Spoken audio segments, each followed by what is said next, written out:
Good morning and welcome. I'm Caroline Noralicetti, president of the French-American Foundation.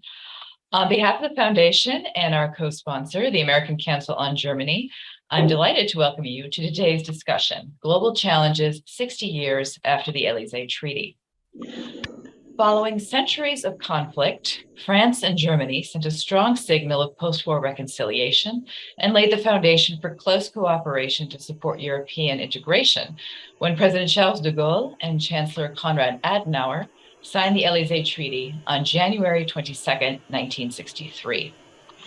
6 decades later, the six-member European Economic Community has grown to a European Union with 27 member states. East and West Germany have unified. The United Kingdom has joined and left the European club. The Soviet Union has dissolved, and Russia has invaded Ukraine.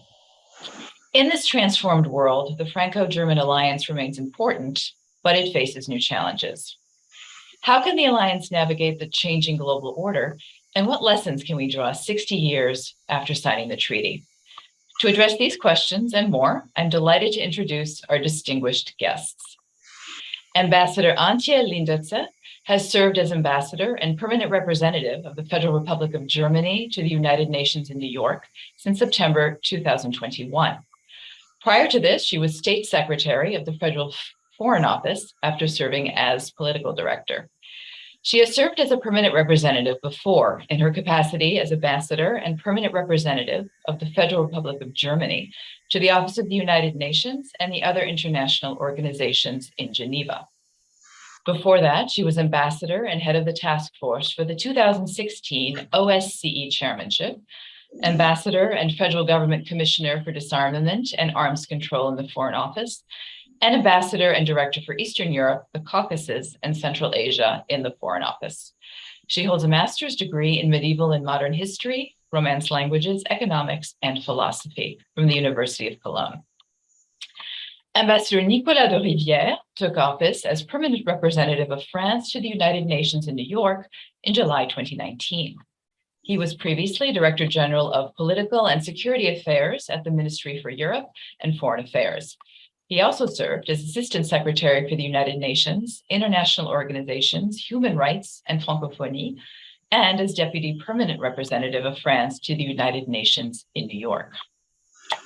The ambassador has served in the offices of 2 foreign ministers, first as Counselor for Economic Affairs, Asia and North America in the office of Dominique de Villepin, and then as Counselor for International Economic Issues, Asia and Americas in the office of Michel Barnier. The ambassador is a graduate of the Leendertse class of the École Nationale d'Administration.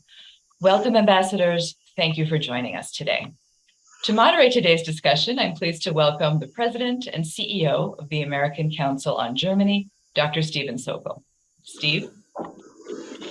Caroline, thank you so much. The ACG is absolutely delighted to partner with you and the French-American Foundation to host this event, and we are very pleased to have the 2 ambassadors with us today. So thank you both for joining us. As we all know, last weekend marked the 60th anniversary of the signing of the Élysée Treaty. And to recognize the anniversary, German Chancellor Olaf Scholz traveled to Paris to meet with French President Emmanuel Macron for a joint cabinet meeting and a series of talks about Europe's energy, economic, and security challenges, among other things. Of course, the anniversary was overshadowed by the war in Ukraine, but the visit was symbolic for a number of reasons, and Scholz's cabinet joined him for meetings, and some 300 lawmakers from both countries convened for a ceremony at the Sorbonne University. Before we talk about today's challenge, though, I'd like to set the stage, and I'd really like to hear from each of you about your thoughts on the legacy and the relevance of the Élysée Treaty today. Ambassador Leendertse, let's start with you and then bring Ambassador de Rivière into the conversation. Thank you so much, Steve, and also Caroline. I'm very delighted to be with you, and also I wonder how it took 60 years to have this joint conversation of the 2 associations. It's a very good initiative and very welcome. On the legacy and the meaning, of course, 63, and I happen to be born in 63, so a bit later than the Élysée treaty. I think that had a tremendous reconciliatory meaning also for the German. It was reaching out the hands to the Germans by the French president, by the French government, the French people.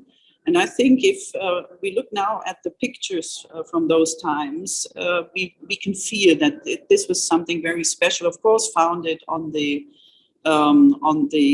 ideas and concepts of other great Europeans that were not in Germany or France, but it formed like a nucleus and the core of the European development you have been, Caroline, describing when you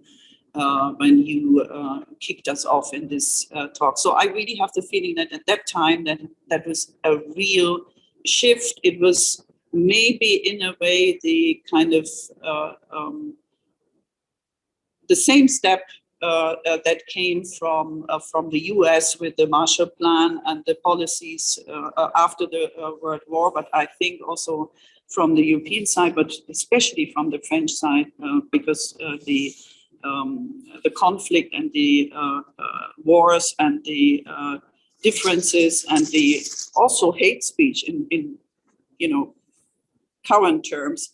This didn't start only with the First and the Second World War, but because it has a very long history, and we somehow 6 years later look at this and say we have achieved a lot. And now, and also 6 years ago, the goal was always to have this model applied also to the European, but also to the global level as something that has been achieved through many things. And I wanted to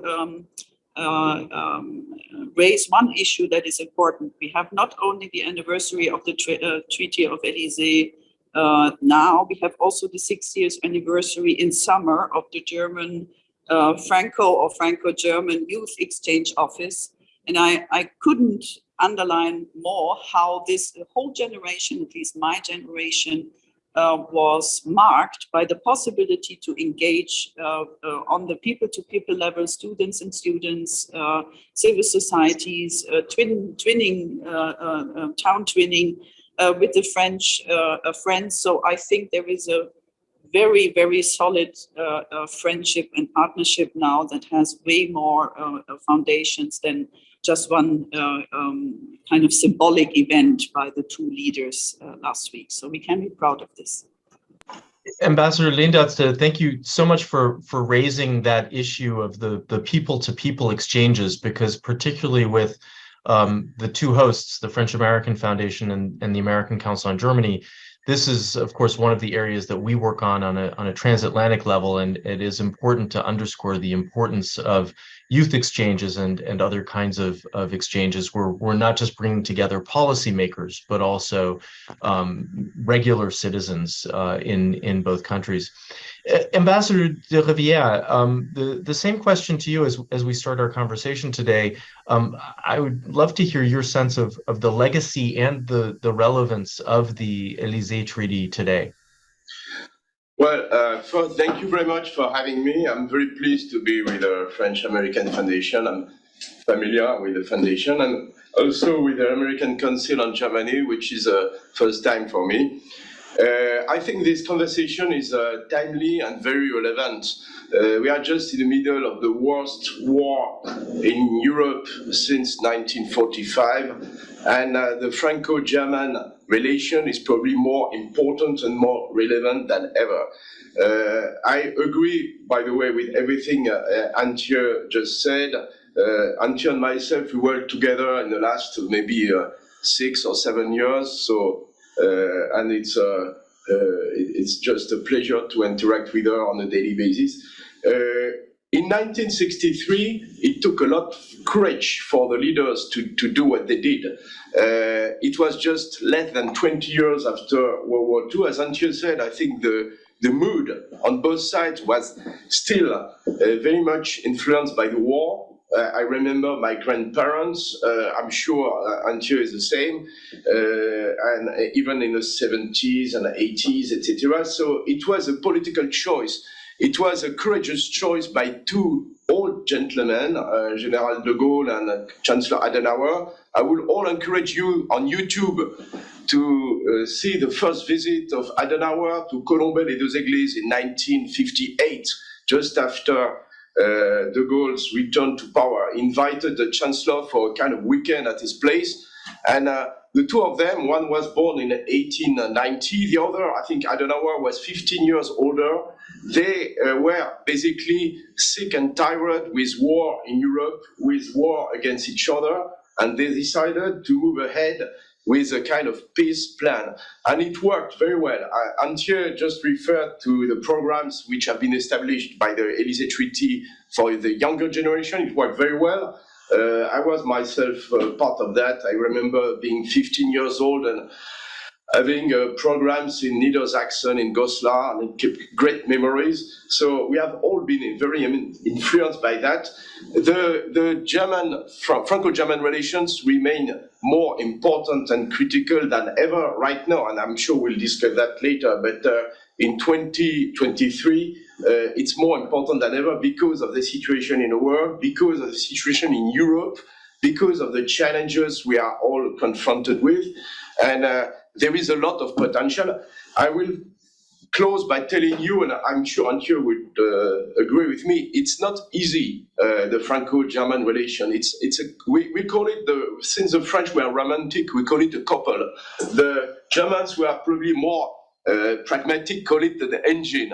So it's different, but it's pretty much the same. So it takes a lot of energy to understand the other. It takes a lot of energy to launch projects. And you have to accept the differences. We are coming sometimes from a different background, but I think the results are there. And I think if you look at the European project, European integration, it works when the two of us agree. It fails when we disagree. It's as simple as that. So I think our leaders, I think they are both committed, the one we have now, Emmanuel Macron and Olaf Scholz, to make it work. So it takes energy, it takes a spirit of compromise, and it takes, again, a certain degree of empathy. So this is, and here in New York, it works perfectly. I just think. Yeah. Well, and that's part of the reason why we're so delighted to have both of you, because it is such a strong partnership, and your collaboration personifies that. But Ambassador de Rivière, let me push you on this a little bit, because in recent months there's been some concern about the state of the Franco-German relationship. There have been some tensions between Paris and Berlin, even though the majority of people in both countries, according to some opinion polls, believe that collaboration between the two countries is vital for Europe and for the European Union. And I thought it was interesting at the joint press conference just this past weekend when Chancellor Scholz said the future, like the past, is based on the cooperation of our two countries, and described the pair as that locomotive for a united Europe, or that engine, as you talked about. And then he went on to say that the Franco-German motor can transform controversies into action. So I guess the first question for you is sort of, what are the sticking points between Paris and Berlin, and how much did the meeting between President Macron and Chancellor Scholz do to get things back on track? Ambassador de Rivière, perhaps you can go first, and then Ambassador Leendertse. Well, first, there are a number of cliches, and I think we should resist to this temptation. But there are also realities. I think France, historically, has been a very centralized country. Germany is a federal country operating in a different manner.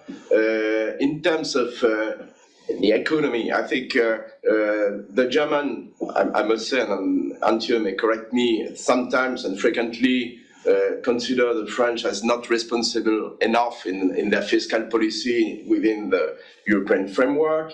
The French may sometimes consider the Germans too shy in terms of defense and military action. And I think all of this is partly true, but I think these things are changing a lot. I think we are moving together on the economy, on the European integration. Germany is taking very, very courageous steps in terms of defense and foreign policy. So there is, again, a lot of potential. It's difficult. There have always been ups and downs. We call it, the French, we call it a couple, I think. So, it's difficult to live in a couple. It's complicated. So you need to put, wood in a fire. Otherwise, it stops. So it's difficult. It's not easy. But in a way, it's a necessity. We have no other choice, and we need to make the effort. And again, if we want the European continent and the European Union, which is a political project before being an economical project, to work, we need the two of them. After the German reunification, it was very impressive. It was President Mitterrand and President Kohl decided to move the European project ahead. And the German reunification has been a big game changer in Europe. And Kohl agreed to do the monetary union, to launch the euro, which has been a big, difficult choice for Germany. And we, in parallel, decided to do the political union, moving ahead on the political issues, foreign policy, defense, etc., in parallel. And the rest of the group, in those days we were just 12 and then 15 and now we're 27, had no other choice, if I may, to follow. And we pushed the European Union further. So it works, and it needs to work again. There are new challenges. The response to COVID-19 has been good, I think, largely because of this cooperation. Germany was very open in terms of budgetary support, which it never did before. So we need to do that again and again, and I think it's really in a good interest of our people. And I think a huge majority of French citizens, I believe German citizens as well, believe in the project and support the project because they realize that it's in their good interest. Mm-hmm. Certainly, that's what the polling seems to indicate, is that the public certainly recognizes the importance of this bilateral relationship. Ambassador Leendertse, from your perspective, where are some of the sticking points, some of the issues, and did the meeting between President Macron and Chancellor Scholz help sort of jumpstart the relationship again? Look, Steve, this meeting was a kind of, because the 60th anniversary was a special meeting, but it's not so special as maybe you think, because we have every year, sometimes also several times, but every year for sure, we have this ministerial meeting where the whole cabinet, so the interior minister, all the ministers are working together, and it's very rare that we have smaller formats, but we also have additionally, and Nicolas pointed to that fact, since the Treaty of Aachen, at least, and also before, but it's now more important, we have a defense and military meeting with the heads of those who are deciding on security policy, including, of course, the president and the chancellor and the foreign minister, defense ministers, the national security advisors. So we have a format where we are trying for a number of time now to bring about also a more close cooperation in, for example, production of arms, being a nucleus in many ways of maybe European production. So all the discussion, and Nicolas pointed to that is now at hand with the so-called German Zeitenwende, the turning point in the policies because of the Russian aggression against Ukraine. I think is something where we extremely, building on was done before, but also extremely well and closely are working with the French side to to bring about what we all want and what was in the air before, but is now even more urgent, a more stronger and a more closely coordinated security and defense and foreign policy amongst us, but also the cooperation, of course, in the European Union. And if you look at the op-eds that were published by Emmanuel Macron and Olaf Scholz and on the occasion of the 60th anniversary, you can see that there is a big part, and I wouldn't say this is sticking points, but you have it's starting with the defense policy and the situation in Ukraine, but then you have issues like infrastructure policy. We have a new method and methodology now to try to coordinate better on that one. But it's all going into the direction of being the couple, being the engine, being the foundation for European, a bigger European sovereignty, also in defense, but also in energy, in economy issues, and maybe also resilience to cyber attacks and so on. So there are many issues in this joint op-ed that I would advise to see. Then you see the sticking points. You call them sticking points. I call them future issues and of course present action points.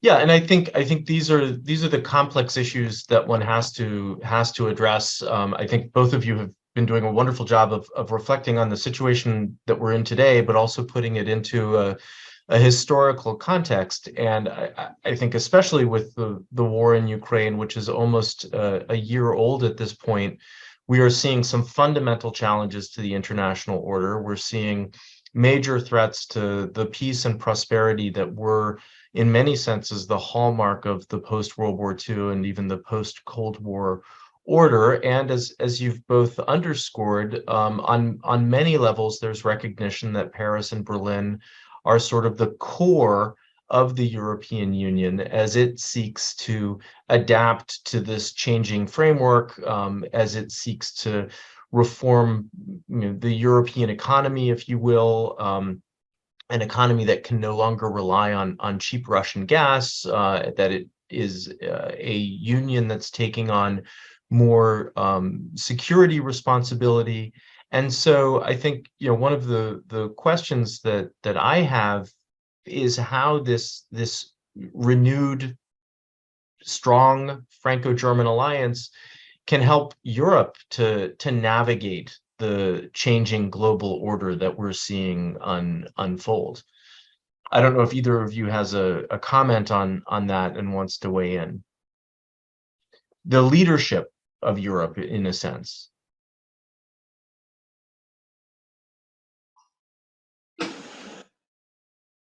Well, you want me to? Yeah, sure. Okay. Well, I think this is a question because, of course, France and Germany are large countries in terms of territory and, in terms of population as well. If you add, Germany and France, it's 150 million people. So it's quite large. And we are maybe not that far to be one half of Europe, a little less than that. But we need the others. And I think the reality is that, as we discussed, with France and Germany agree on a project, this is not that difficult to bring on board a number of others. The founding members of the European Union, Benelux, the Dutch, and Luxembourg, Belgium, and Italy, most of the time are on board. It's not that difficult to have others as well. So it's easy for France and Germany, when we manage to agree to get a critical mass, to go further down the road in terms of integration, whether it's political, defense, economics, technologies, the digital world, whatever, the new threats. And we need that. And I just give you two examples. Defense. Of course, the world today is more dangerous than ever. We had, terrorist attacks in Europe in the last 10 years. The terrorism is not disappearing. It's maybe a little less visible in Europe now. So I think Europe should be ready to protect itself, protect its citizens, and invest more on its own defense. And Europe should do more on that. And I think this is a relevant approach to invest more in our own security. Nothing against NATO, of course, but in support of NATO. We are both members of NATO. So this is something that the Europeans need to do. We spend not enough money on defense. We need to invest more in defense. It's good for technology as well. And second, I think we need to have a more independent Europe, meaning not against others. I think we have partners, but if, for example, you look at the COVID-19 crisis, it was so obvious that we were not self-sufficient on a number of issues. So I think it's absolutely strategic for Europe now, in case of pandemic or whatever, to be able to increase its level of self-sufficiency. So it's difficult because it's sometimes more expensive to produce in a French countryside than in Bangladesh. And the same for Germany. But we have no other choice than to push for that, to increase and to maybe to invest more in our own technologies industry in Europe. And I think other European members are very much aware of that.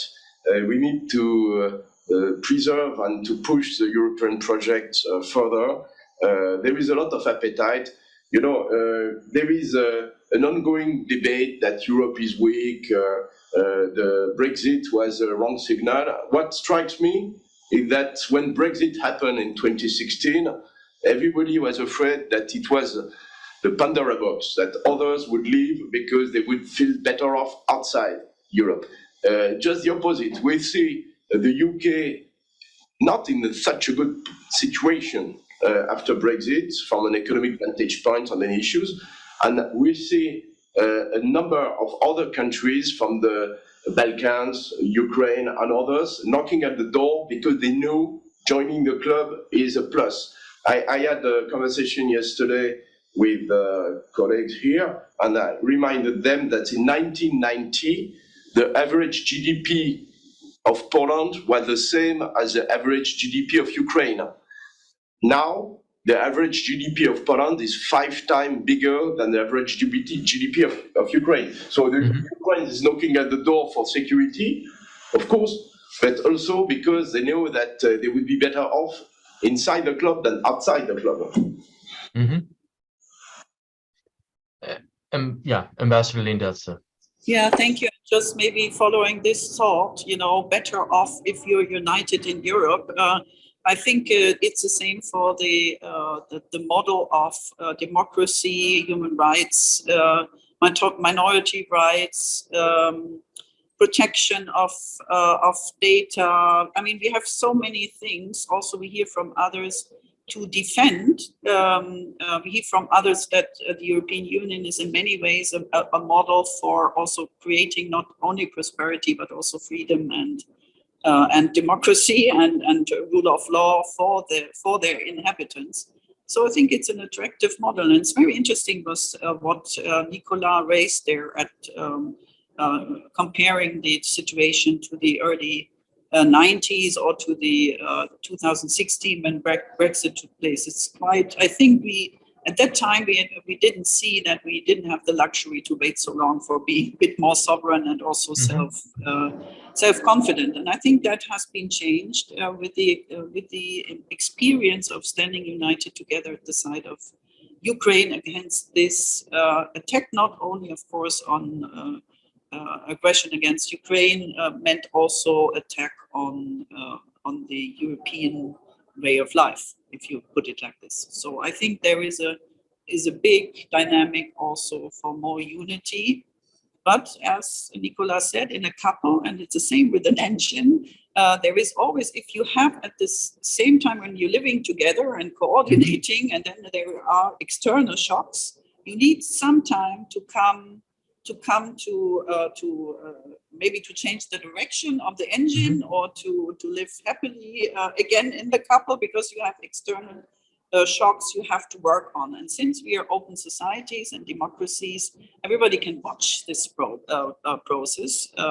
In other systems, it happens, the conflicts are resolved behind closed doors, and then maybe also will not be solved anyway, or in the end will not be solved, but we solved most of them so far in the last 60 years. Yeah. I mean, as you both say, these are complex relationships, and I want to sort of widen the aperture to another complex relationship and bring in some questions from our viewers that have a more sort of transatlantic piece to them. One of our viewers writes, in light of the apparent isolationist America First tendencies on the part of some members of the majority party in the US Congress, have Germany and France discussed contingency plans in case America becomes more isolationist? Certainly from some of the conversations I've had in Germany, there are concerns about an inward-looking United States. And I guess this question goes to sort of the question of to what degree are Paris and Berlin thinking about this possibility and working together?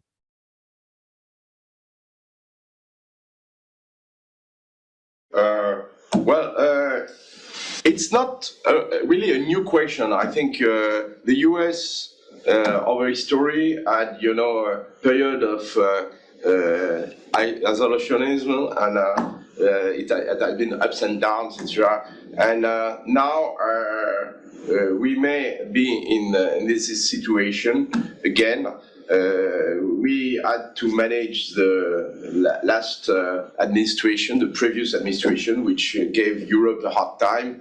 We may be confronted with the same situation after the next presidential election, etc. So we have to be prepared. All in all, I think the relation with the US remains absolutely essential for us. For France, I'm sure for Germany, for Europe, etc., because we are together, we are a member of NATO, the transatlantic relation is vital. But of course, we are on two different continents. We may have different interests, that's life. We have no other choice than to cooperate, but we have to defend our interests. So if you look at the situation right now, I would say that the cooperation is really good. The main challenge today is the war in Ukraine, and on this one, I think it's working very, very well, and it does not go without saying. But I think it's the cooperation on this one is really good, and we need to pay tribute to the Biden administration, which is working very well with Europe on this one, because it's a crisis in Europe. But on other issues, we may have different interests. You may have seen that the Biden administration decided to push for a so-called Inflation Reduction Act, which is a kind of reconstruction plan with public money in the US, focused on clean energy, etc. So if you look at the plan, it's kind of Buy American Act. It's rather protectionist. So I think there are concerns in Europe, and what we are trying to do is to do the same. So if the Americans do a Buy American Act, we will do a Buy European Act. And maybe they will complain, but that's life. But and I'm not sure it's the best way to cooperate. I think we would prefer to have no Buy American Act and no Buy European Act.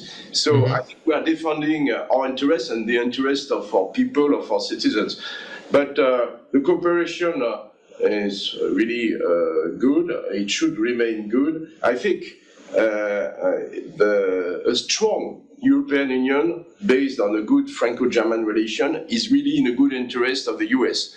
In today's world, which is very fragmented, where you have emerging powers, dictatorships, rulers, including a large number of countries who want to have their own agenda, and it's pretty visible in the UN, where Antje and myself spend our days. The number of good friends is limited. So, and I'm not sure the US, as strong as it is and it remains, can count on so many good friends and partners than the European partners. So let's work together.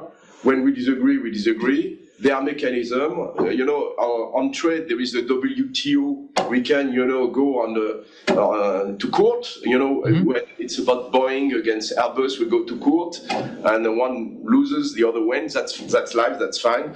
But we need to cooperate, and and we need to keep it alive, and we need to explain to US Congress and others that this partnership is also in the US good interest. Mm-hmm. Ambassador Leendertse, I mean, this question of U.S. isolationism, I think, is a key one, certainly one that's being considered in Berlin. Ambassador de Rivière also brought up the Inflation Reduction Act, and one of our viewers is curious about the degree to which France and Germany might have greater alignment on some fiscal and economic issues, and that there seems to be sort of some difference between the way in which Berlin and Paris are addressing some of these issues. Yeah, I mean, you know, of course, that the talks are not led by neither Berlin nor Paris on this issue, but they're led by the Commission and Brussels, which to a large extent, of course, and also including in the WTO, are representing also our interests. So we have another system. It's probably in the eyes of non-EU members, it's a bit peculiar, but even those very vital interests are somehow now on the European level and European responsibility, and they are leading on this. But we are, of course, forming the mandate for the negotiations, and I can only fully agree with what Nicolas said. There is, of course, the need to have a dialogue on that one, and this is carried out, and both the German and the French government have been having statements on that. By the way, in the op-ed I mentioned by Emmanuel Macron and Olaf Scholz, there was also a kind of hint to that, because they were declaring that they wanted to pursue a strong policy with the WTO rules at their course for international trade fairness. So the engine in that way will go to Brussels and influence the position of negotiations. So I think in the end there may be nuances in also interest-led nuances, but in the end there will be a consensual position of negotiations that will be carried out by the EU. And maybe just another point, I think if you look at the point of unity we have had, and you alluded to former administrations, I can only repeat what Nicolas said, that we work very well with the current administration, and we will try to work also well with any incoming administration, because of course there is an interdependent, interconnected world. It's also to the benefit of the US side if the Europeans have their own instruments to be helpful, in conflicts with other powers, for example, or to be helpful in bringing innovation to this globe, which in times of a transformation, energy transformation, climate change, and so on, which is also a great partnership with the French side. It's the Paris Agreement, that we're trying to build on and to work with. So there is a big unity of interest also in that respect to transform our economies in a climate neutral, climate and also adapting way.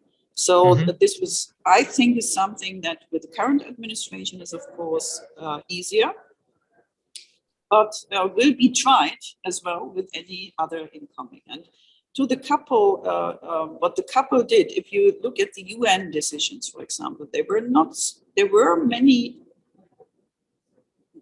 historical moments where Germany and France, while being, we're not a permanent member, but when we were represented, that were voting jointly against US proposals. This also happened and is is also adding to the credibility of the German Franco engine here and couple here in our context where we are working. Thank you for that, and thank you also for bringing up environmental policy and climate issues. One of our viewers said that he had not heard too much about that in our conversation today, and was curious to learn more about where there are differences, but also where there are points of agreement between the two countries, and how we might see greater cooperation in the field of environmental policy and climate change policy. Ambassador de Rivière, do you have anything that you'd like to add to what Ambassador Leendertse said already? No, I agree with everything she said. And here in New York, I think we managed to be together all the time, I must say. And Antje was referring to 2003, when France and Germany, together in the Security Council, decided to object to the Iraq war. And I think it was difficult for France, but it was probably even more difficult for Chancellor Schroeder in those days, because the consequences have been pretty unprecedented in the relation between Germany and the US. Regarding climate and environment, it's an interesting topic, because I would say that the ambition between France and Germany are the same. I think we are for supporting progress. We are supporting the climate Paris Agreement from 2015. We want more. We are at the forefront of the ambition on this issue. On climate, on other issues as well, biodiversity, forest, oceans, etc., we are always at the forefront. But if you look at our domestic policies, we are different. You know, in France, whether we like it or not, since the 1950s, 60s, we decided to go for the civilian nuclear energy. We still have approximately 60 nuclear plants. President Macron has decided to renovate these plants. It's pretty consensual. So France is continuing its energy policy based predominantly on civilian nuclear energy, and people like it, etc. In Germany, very different choices have been made, and we respect them, because there is much less appetite for nuclear energy. Doesn't mean that in France we are not interested in renewable energy. We do it as well, but I think we will continue with the civilian nuclear energy, but with different policies, different approaches, different choices, we manage to cooperate on the same objectives, which are, making sure that the targets agreed to reduce global warming are met in time, which is quite a challenge. Mm-hmm. Thank you. I'd like to sort of continue with some of these broader topics, because we have a couple of questions from viewers that bring in some other issues that we've not talked about today. One of our viewers says that one of the many sort of hot topics facing the EU at the moment is the agreement with Iran. And she points out that time is running out for a variety of reasons, including the US elections in 2024, and would be very curious to hear your views on both the necessity but also the feasibility of renewing the JCPOA.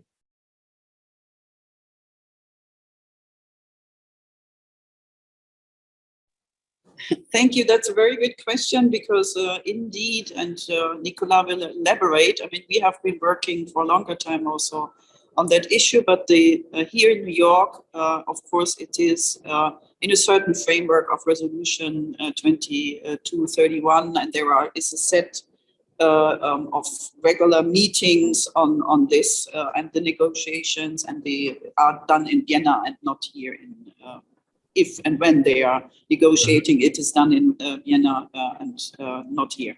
But on the other hand, I would say there is the ball lies, and I think it's a quote from my statement I had in December. The ball really fully lies in the Iranian field. It's really something they have to take up. They have turned down really totally sensible packages and proposals since the spring last year, and I think it's high time that they come back to and you were asked about the necessity. I think there is nothing more necessary than to come back to this JCPOA agreement, and I think we will try to make also to push Tehran on that one. But it's of course, it's not the only problem we are dealing with as regards to the situation in Iran. Mhm. But I think this is really necessary, and it's of course it's a threat to the security and the peace in not only in the region but in the world. If a country does not comply and also explicitly does not comply without hiding it even with the limits and the obligation it has under Security Council resolutions, and in this case 2020-31. Mhm. Thank you. Ambassador de Rivière, do you have anything to add on the Iran question? Iran, the Iranian regime is a danger. It's dangerous, of course, and Iran is posing the world a number of challenges, whether it's the nukes, the human rights, the regional threat, support to terrorism, of course. And I think it's a good example because this is a choice that the Europeans have made first. 20 years ago, exactly. France, Germany, and the UK. In that time, we decided to engage Iran and to prioritize the nuclear threat. Because if you compare all the threat posed by Iran, the nuclear threat is by far the most important. It just takes to imagine what would be the threat posed by nuclear Iran on the region, with its ballistic program, with terrorism, etc. So we prioritize the nukes, of course, and it took basically 13 years or 12 years to get to the JCPOA in 2015. And I want to insist on this one. As a negotiator, I was not convinced it would work in 2015. And I would tell you, I was surprised how well it worked. The JCPOA, which was just designed to address the nuclear threat posed by Iran, worked better than expected. So if you looked at the implementation 2017, 18, etc., it was a good surprise. It worked very well. So this is why, and I want to be pretty blunt, the Trump policy on Iran has been quite a disaster. It replaced an agreement that worked, containing the Iranian nuclear threat with nothing. And now Iran is accumulating fissile material. The so-called breakout time is close to nothing. And we need to get back to this agreement. So it's a priority, it's a huge threat. It has regional implications. Because if you let Iran get the nuclear bomb, others would want to get it, whether it's Saudi Arabia, Turkey, others. It's a challenge to the non-proliferation regime. Sorry, there is an alarm in the building, so I may have to jump through the window, but so it's okay. But we will continue with Germany to work on this, and together with the US and others, because it's important. And last but not least, I think the Biden administration, when they came back, they made the right choices on this one, and they decided to re-engage and reach out. And I would really I'd like to explain that now I think the ball is largely in the Iranian court. They could get a lot of benefits from the JCPOA in terms of sanctions lifting trade. Yeah. No, I mean, I think that makes sense, and both of you are coordinated in your response on that. We actually have a viewer who's tuning in from Senegal, who asks, "What about Africa?" And comments that France has much less of a standing in Africa, particularly in Western Africa, and is curious whether working with Germany can help at all in that regard. And that sort of adds a footnote of course. During Germany's G7 presidency, it was making a big focus on the global South as well. And so as we start to wrap up here, I'd be curious, to hear from each of you about relations with Africa and the role that France and Germany can play in supporting developments in Africa.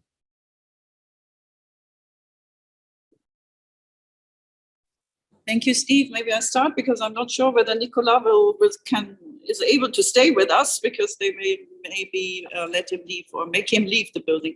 I have one very symbolic visit to point at, which was the visit of the foreign ministers of France and Germany. So Madame Colonna and Madame Baerbock together to Addis Abeba, not only to try to have a joint signal sent out in order to strengthen the tiny little plant of the peace agreement or ceasefire agreement. Plus, we have now between Tigray and Addis, but also to visit the African Union respective counterparts. And I think there is, of course, a realization, and I don't think it's the failure of French policy. It's just another time now, you know. I mean, do point me to somebody except the Chinese infrastructure projects that is really now able to exert or to not only to, I mean, to support in an accepted and at the same time also owned fashion and strategy to support the African continent without having to do with reactions that point to the African sovereignty thing. I mean, there is something is wrong, and I can only say that my minister, also when she was addressing on the Ukraine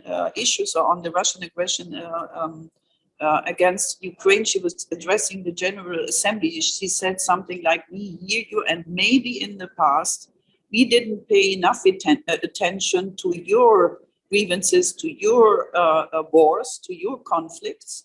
And now we ask you to vote for a condemnation of the Russian aggression against Ukraine." But I think there is a renewed awareness in both capitals and also in Europe as a whole to try to see this as a. We also have to participate and contribute solving them, which is, and I'm sorry, Nicolas maybe cannot speak about, which is 70 or 75% of the agenda points in the Security Council, and he is representing a permanent member, is peacekeeping or peace building in Africa. Thank you. Ambassador de Rivière, do you have anything to add to that? Yeah, briefly. I think the cooperation with Germany in Africa is excellent. It has moved to the next phase. I think we are together in the Sahel region. Germany took the decision years ago to send peacekeepers in Mali. The ministers are traveling. We have joint projects. And this is really good because Africa is a priority for France, of course, for Germany, for Europe.